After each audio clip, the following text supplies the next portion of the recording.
Welcome to the second section of ultrasound revision.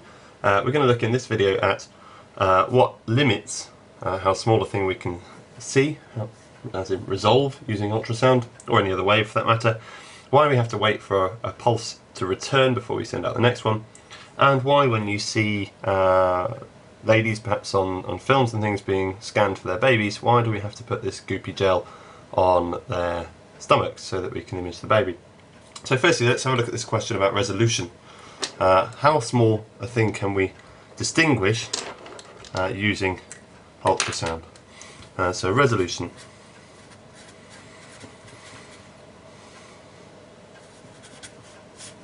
Resolution comes down to two things. Firstly, it comes down to the size of the wave. If our wavelength, this is for a transverse wave rather than a sound wave, which is longitudinal, but for a transverse wave, if our wavelength is longer than the object itself, then we're not going to be able to resolve that object.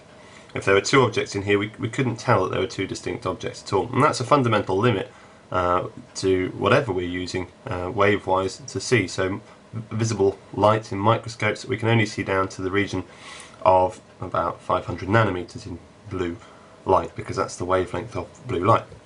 So if lambda is greater than the size of the object, then we can't resolve. If lambda's less than the size of the object, then we can resolve, and that's fine. And you'll be able to work out what the wavelength is and compare it to the size of the object. Remember, you need to make a direct comparison using the equation V equals F lambda, rearranging that so you get lambda equals V over F. So they'll be giving you that information in the question, plus the size of the object, and ask you, can you resolve it? Now, that may be the end of your answer, because they may just ask you to use the idea of wavelength. However, we've also got the problem that we've actually got a pulse being sent. It's not just one wave.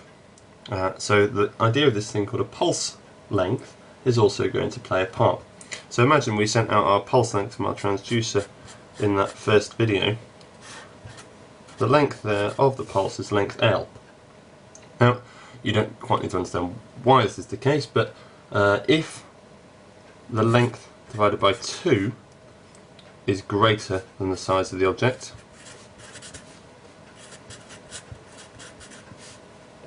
then we can't resolve it, and likewise the other way around. If the length divided by 2 is less than the size of the object,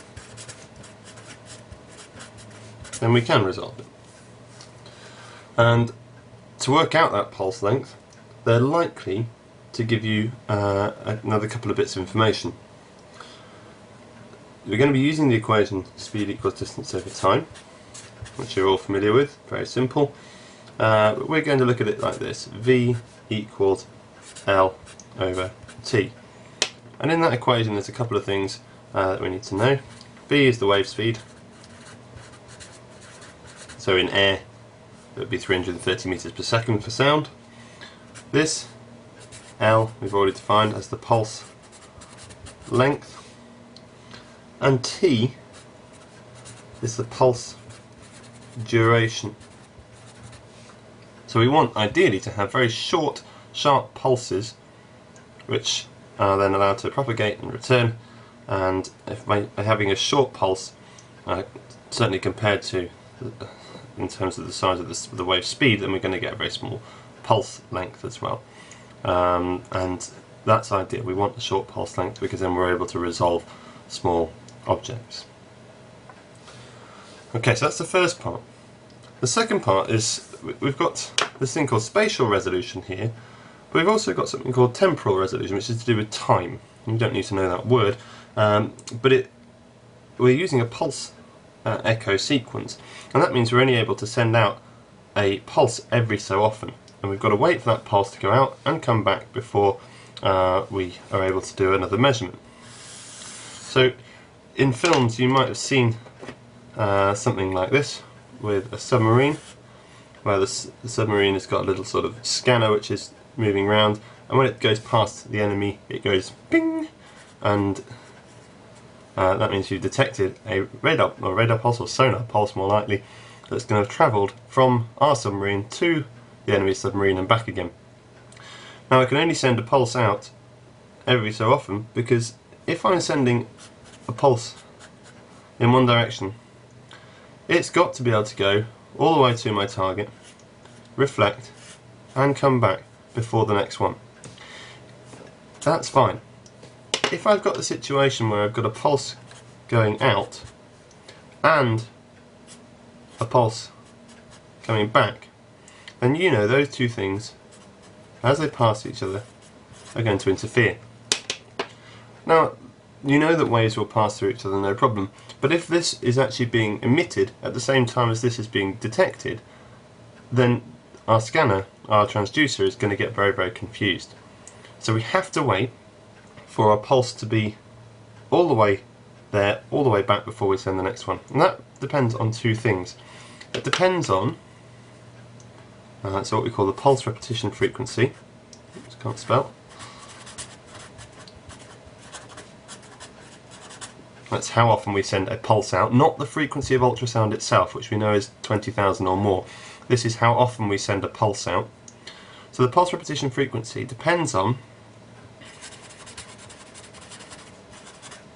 1, the speed of the waves,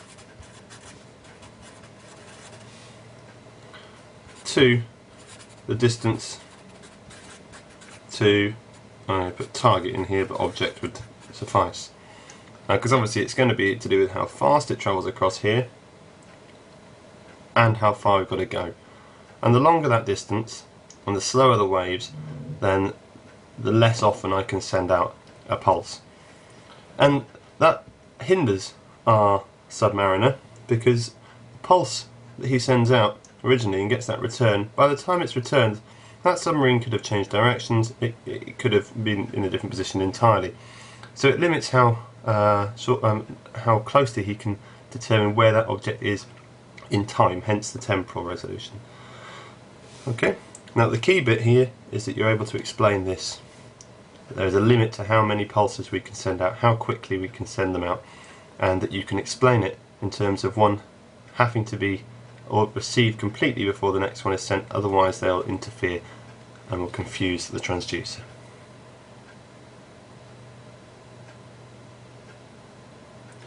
The last part of the video, for this middle section, is to explain why we need to put this gel on a lady's stomach. So let's imagine we've got a pregnant lady, and inside there's a baby, and our baby we want to image, and we're going to look at its head. So we take our transducer, which we showed earlier as a sort of little blue speaker, which effectively it is, and we send those sound waves through so that they reflect off the baby's head. And we want to measure this distance here so that we can determine roughly how big the baby is. And we could also measure the distance, I suppose, to its chin, and then take those two away and find out how big its head is. Now the problem here is that we're sending sound waves through, actually first through air. Unless we push that transducer right up against the skin, which is very difficult, we're going to be sending it through air. And then it's going to go into skin, or into fat, or into muscle, or whatever the tissue is that's below the surface of this woman's bump. Now, the issue with that is, you're going from air, which is a very low density, we're going into tissue, which is relatively high density, around the same density as water. So you're going from something which has got about 1 kilogram per meter cubed to 1,000 kilograms per meter cubed. The issue with that is that most of the sound wave, therefore, is going to be reflected. So what we do instead is we put a layer of gel in between the two, which makes sure we've got a really good connection. And that gel is called coupling gel, and its density is approximately similar to the density of water, which is approximately similar to the density of, I don't really like the word, but the idea of flesh. Okay, now flesh is obviously all slightly different, so the muscle and the fat and all the other bits and pieces have all got their own density, but they're roughly the same as water. So we use this coupling gel to make sure that most of the sound waves are passed through and actually make it to the baby's head.